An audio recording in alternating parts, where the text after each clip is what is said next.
Hello everybody. I hope you can hear. It's a little windy, but I wanted to do it out here. Oh, I just saw a homeless guy under the bridge. I think I know him. But I just stopped because this is going to be a real-time update on the Obama speech. So maybe I'll have this uploaded in an hour. And there's a few reasons I wanted to do it before all the commentators form our opinion. I just was at my friend John's house. Look how beautiful these are. Now my friend John, when I got there, by the way, you say, John, you are so politically radical in some of your views. Are you patient with your friends? Let me tell you something. My friend John, who is an ultra-conservative, when I got to his house, he showed me he had an Obama letter. John writes letters to senators, presidents, and he gets responses, because I've been with him at the post office. I kidded him once because he wrote a letter to Michelle Obama, and then he got a response from Michelle, and then he got one in the past from President Obama, because I would help him at the post office, and he'd say, oh, I got a letter from President Obama. He did. This is previous. And I said, he's probably writing you and saying, quit hitting on my wife, because he sends letters to Michelle. So I kid John. But I'm sharing that because even when I got to the house, his trailer a little while ago, that he had another letter from the president, and he just writes on issues. And he told me what the letter said. I'm sure Obama didn't personally give it to him, but it said, thank you for your views, and John shares views about Venezuela and political issues. Very intelligent, very conservative. So I could even see when we were watching the funeral for the 5 Dallas, my home state of Dallas, right? Home state of Texas, Dallas, just north of me, where I live in Corpus Christi. It's a little bit of a drive because Texas is big, but so that was the news. And I could see how my friend John, from a conservative view, oh, I guess this is coming up. I just realized it. I said, oh, y'all are going to see this ahead of time. So I'm not going to explain it. Because I explain it, I got a whole video on that. Conservatives would be very upset with President Obama's speech that he gave at the funeral. But as I watched it, he spoke for 44 minutes.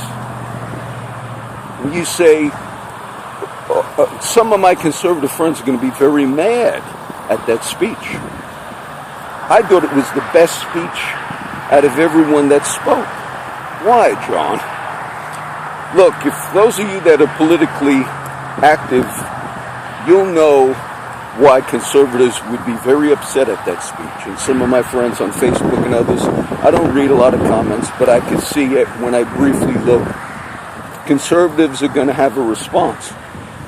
It was so politically incorrect, but I agreed with what he said, that even some of the most liberal commentators, Michael Eric Dyson, they went to him on CNN right after the speech, and even he looked shocked.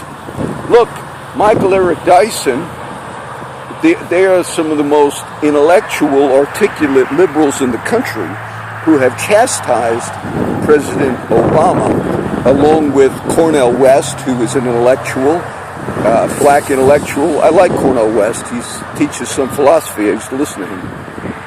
The liberal black leaders in the country, many of them are very mad at Obama. They feel that he shied away from dealing with race. He shied away. He was so provocative, not on purpose, but in his speech just now, that even Michael Eric Dyson looked shocked.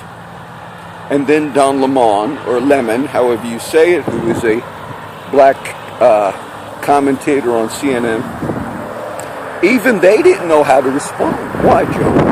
Because he was at a speech for 5 Dallas police officers who were killed, shot.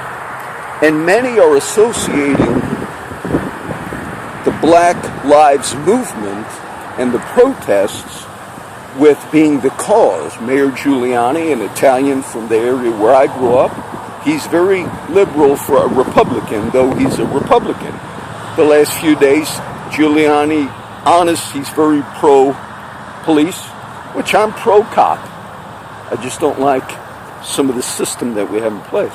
But even Giuliani and others have been commenting that the president's support of the protests, Black Lives Matter, it's inciting violence. So for Obama in his speech, if you did not watch it,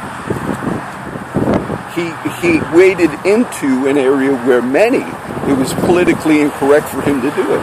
He talked about, he actually said things of the nature, we all know that racial discrimination, it plays a role when police stop people. It plays a role, and he said, you all know that. Look, to say those words, and then he continued to talk about the death of Alton Sterling and also Castillo, the two black men who had died. And look, the Castillo one, I'm not for any of those men's deaths. But Alton Sterling, I'm not defending his death. I'm saying those two cops had a call in the death of Alton Sterling that there was a man outside and he showed a gun to actually, I think it was a homeless man that was going to hang out right there. And supposedly he showed his gun to a homeless guy, and somebody called and said to the police, this is the shooting of Alton Sterling, his death. Somebody said there's a guy hanging out, fits the description, and he had a gun and he threatened somebody. Now look, those cops, I don't fault them for having that in their mind when they responded to that call. Alton Sterling is the black man who was killed last week by the police, okay? Baton Rouge, Louisiana. I believe Alton is the Baton Rouge one. Then you had Castillo the next night, a different incident. So when those cops went to their Alton Sterling call, they already had, it wasn't their fault that somebody called and said somebody's out there and threatened someone with a gun.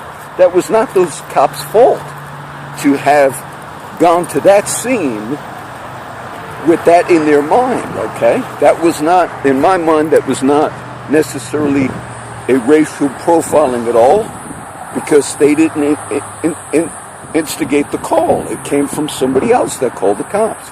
Now, when you watch the video of his death, it kind of seems as if Alton Sterling did have a gun, but they're not saying everything about this yet, but the other officer pulled it out of his pocket. Most of us, and look, you know me, I'm very on the side of the Black Lives Movement. I'm very much on that side. But we have to judge everything fairly. So in the Alton Sterling case, those two cops went, the altercation ensued, and then when they shot him on the ground the way they did, that looked terrible. And I believe that has to definitely be investigated. But it seems as if one of the officers pulled the gun out of his pocket. You say, were those two cops doing that to set Alton Sterling up? I don't believe that's what they did. They had a call that somebody had a gun. And when they had a call that somebody had a gun, and then it ensued that that guy fell on the ground, they threw him on the ground, it's very possible. Hello, brother, I get a video, you're catching bait fish. I'm doing a little video here. And I think that they might have went in his pocket because they wanted to see if he really did have the gun, if that was the actual right case. So it's possible, if they did go into Alton Sterling's pocket, it's possible that they did it for that reason, okay? That they said, does he really have that gun or not? Now, either way, I'm just mentioning that because the president spoke about both Alton Sterling and Castillo, the two black men that were killed last week that preceded the death of the 5 Dallas officers, okay? So he went on, and it's interesting because just being with my friend John, I could see, as we're watching the news, how as the president got into that and mentioned somewhat about gun control and all, my friend honestly was upset because the conservative does get upset. The conservative view mostly says there's not a problem with policing in general, but there's a few bad apples. And this is what I think people are missing. My view, actually, it's less anti-cop than you might think. My view is many of these guys that get hired at police departments, they're getting into a system where there are certain ways we police in the country. And much of that, in my own experience, is if officers along the road are pulling people over, thinking that they might be suspicious for a certain reason. And the president said blacks. He even brought up this certain statistic that some people actually challenge, that more blacks are not killed yearly than whites are killed. More whites are killed by police officers than blacks, okay? But when you do the percentage of black people next to the percentage of white people in the population, that way, you look at it, more are killed when you average it in that way. So some people have a problem when liberals use that statistic. Look, Obama brought that up even in the discussion at the funeral. To me, I felt that he spoke the things that he truly believes. And if he shied away from actually saying there's a problem overall with policing, then that would not have been a courageous speech.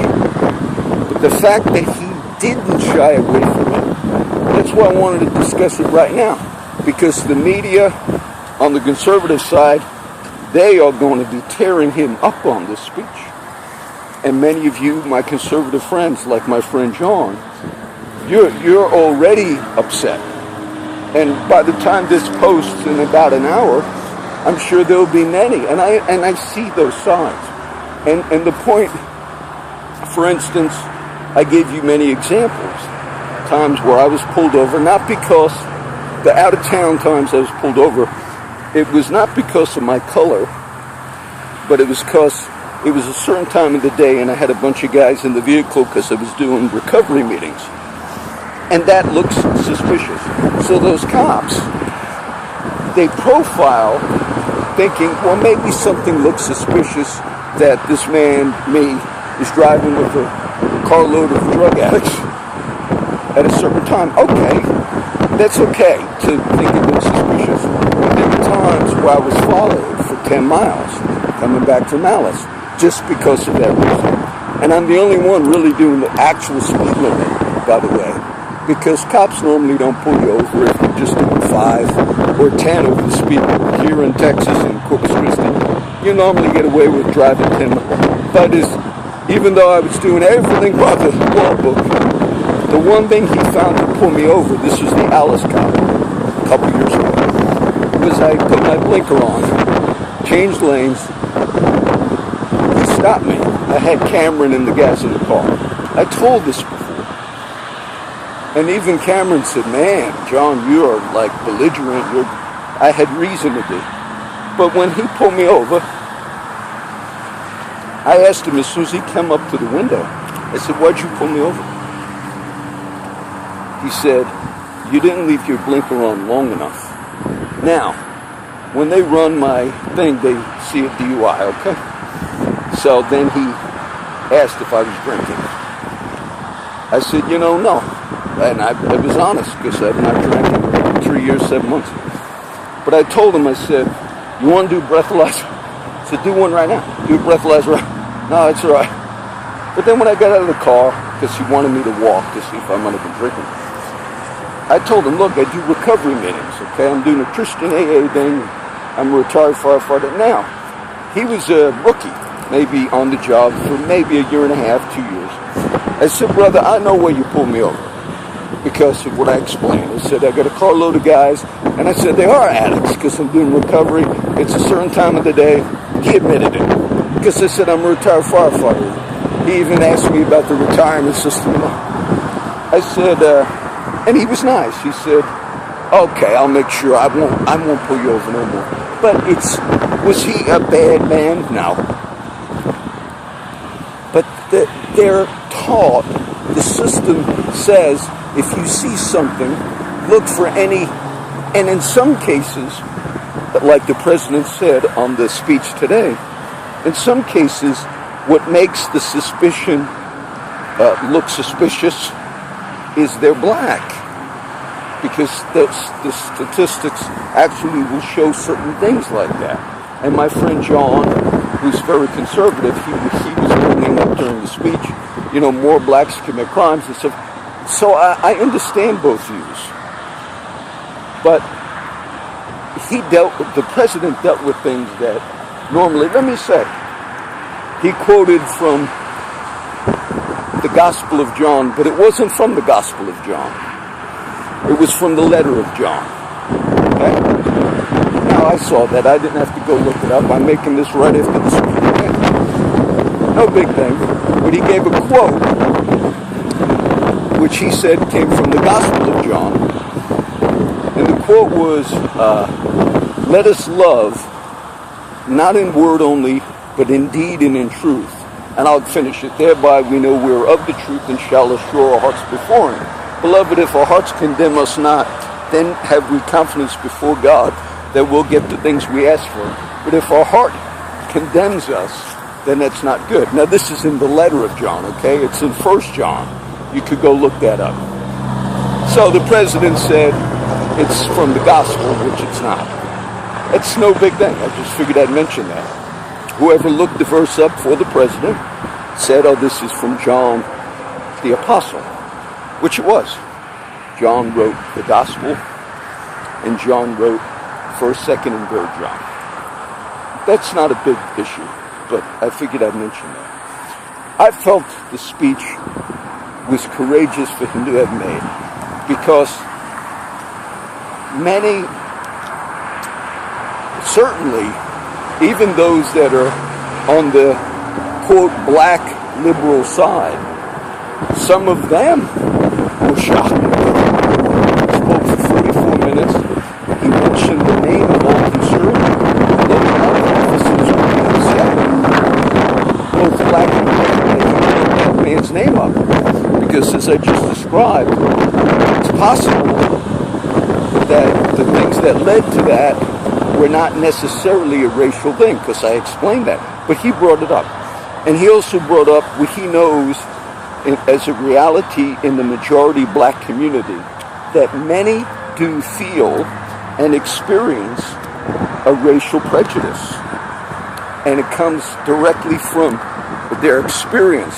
There were times, I've told all these before, but being I'm talking, there was another time I got pulled over, and when I get pulled over and they asked for, and I knew these were illegal stops, but I was not being targeted because of skin on those stops, Robstown and all going to Kingsville or Alice. I was being targeted for what I just explained. And I knew they were illegal stops. And one officer in Robstown, white guy, like guy I would have worked with at firehouse, as soon as he got up to the vehicle, I don't believe I asked him, what'd you pull me over for? As soon as he got to the vehicle, he wanted my license and insurance. So this is my license in my wallet. As soon as he saw that, he didn't run, but real quick went back to his car, and I yelled out the window, don't you want to see the license? No response. He knew it was an illegal stop. So now, this is not just a 1% problem of bad cops.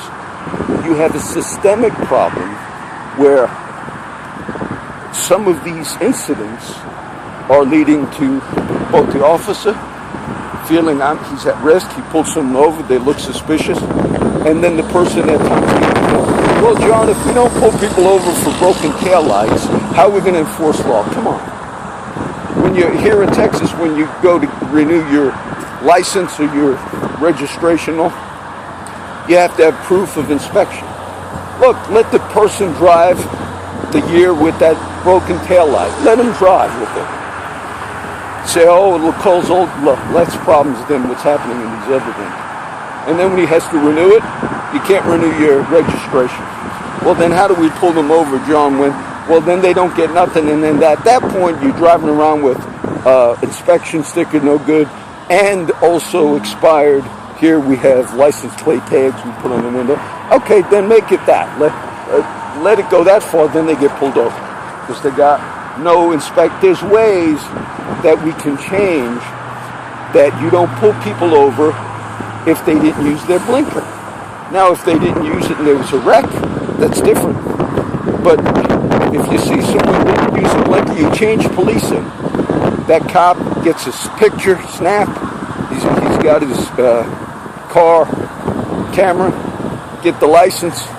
Then you send that person a fine because they didn't use the blinker. Instead of this is changing in policing.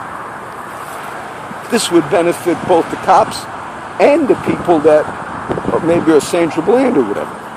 So if we just keep looking at the whole situation, whether you be conservative or liberal, if you keep looking at it in the sense, this creates a tremendous anger within the minority community. Because I saw a story once about a year ago, and it had to do with I think the Ferguson situation.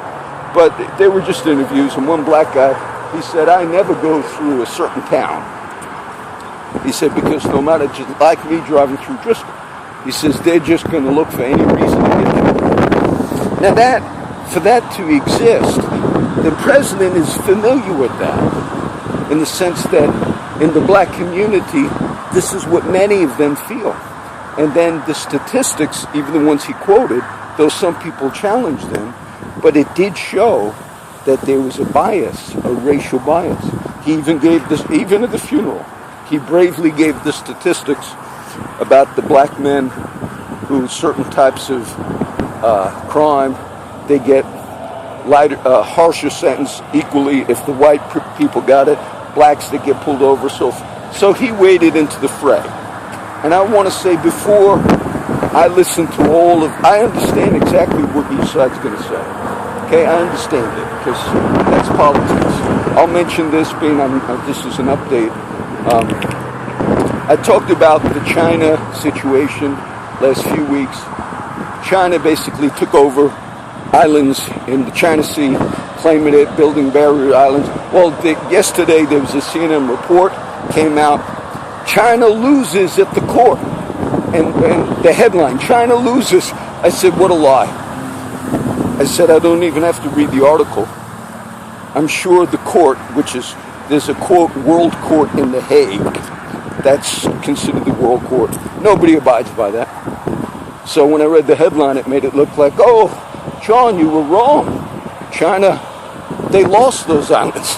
And then I posted it, put the link, and I made a comment, and then I read the story, and I was right. China basically said, we ain't going to abide by any world court in The Hague. And there have been opinions against the U.S., judgments against us by the same court, and we've said the same thing, believe it or not. So the media has a tendency. One thing that upset me, MSNBC News, we watched all, Fox, CNN, MS, this is media manipulation, and they used it even in the funeral for these 5 cops. And I had to change it. I told my friend, look, I'm going to CNN from MSNBC, because they kept scrolling the political numbers of Hillary Clinton and Donald Trump. NBC poll says they're only 3 points away, which is basically like a tie, which is what I've been saying. A month ago they said Trump's collapsing in the polls, what should we do? I think he's going to win.